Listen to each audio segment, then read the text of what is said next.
Astra Lost in Space contains a plethora of components with varying degrees of success. I'd be lying if I said I didn't enjoy the anime, but it's slightly too ambitious for its own good. Also, don't forget to subscribe for daily spoiler-free anime reviews covering series on Fridays and movies or OVAs the rest of the week. Within these 12 episodes, you'll find loads of character development, bonding, plot twists, conspiracies, and near-death experiences. The story follows a group of teens who are stranded floating in outer space after a freak occurrence during an extraterrestrial field trip.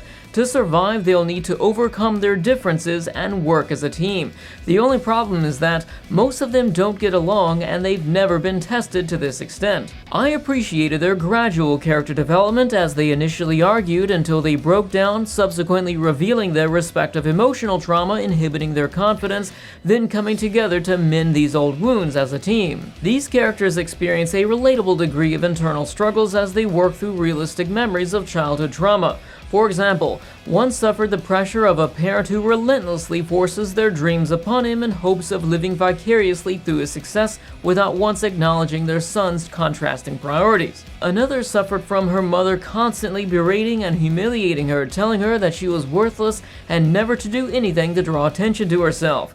Finally, one girl began to hate her younger sister after her neglectful mother had to have another kid despite ignoring the one she had. Every character has some sort of dark backstory like this. I appreciated how it displayed that everyone has something to offer, but our biggest obstacle is overcoming ourselves and our lack of confidence. Even those without skills directly relating to the problem at hand are still valid and important.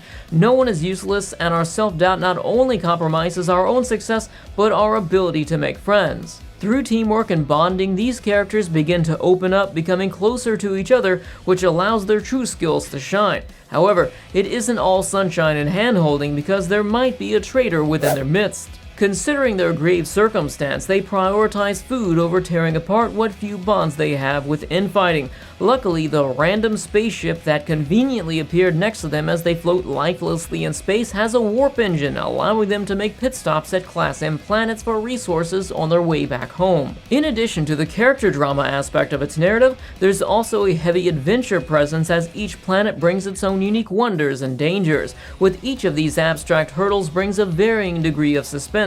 Some problems are solved logically, requiring planning, engineering skills, or being brave enough to risk their own lives.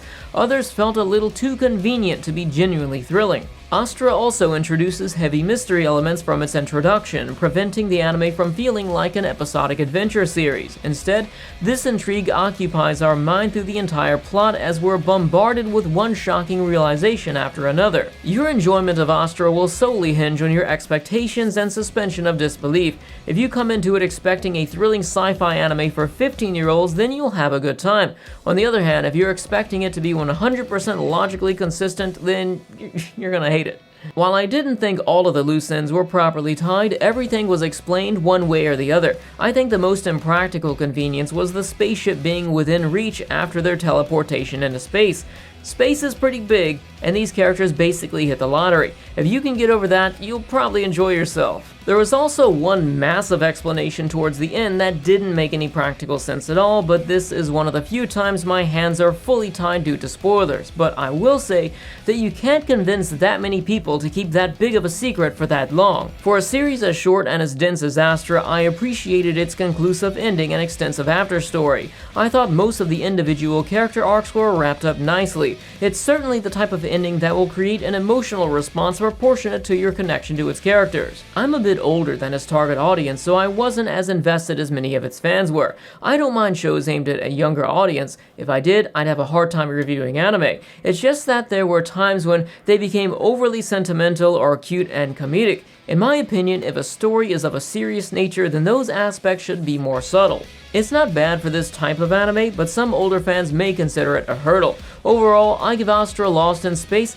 a 7 out of 10. It's enjoyable, and the gradually developing characters, intriguing mysteries, interstellar adventure, and decent English dub made this a series I found easy to marathon within a day. However, they became too overzealous with its second half, introducing far too many twists and concepts that slightly diminished my overall enjoyment due to poor explanation and reasoning. If you're looking for something similar, I'd recommend Infinite Revius, another anime following teens stranded in space.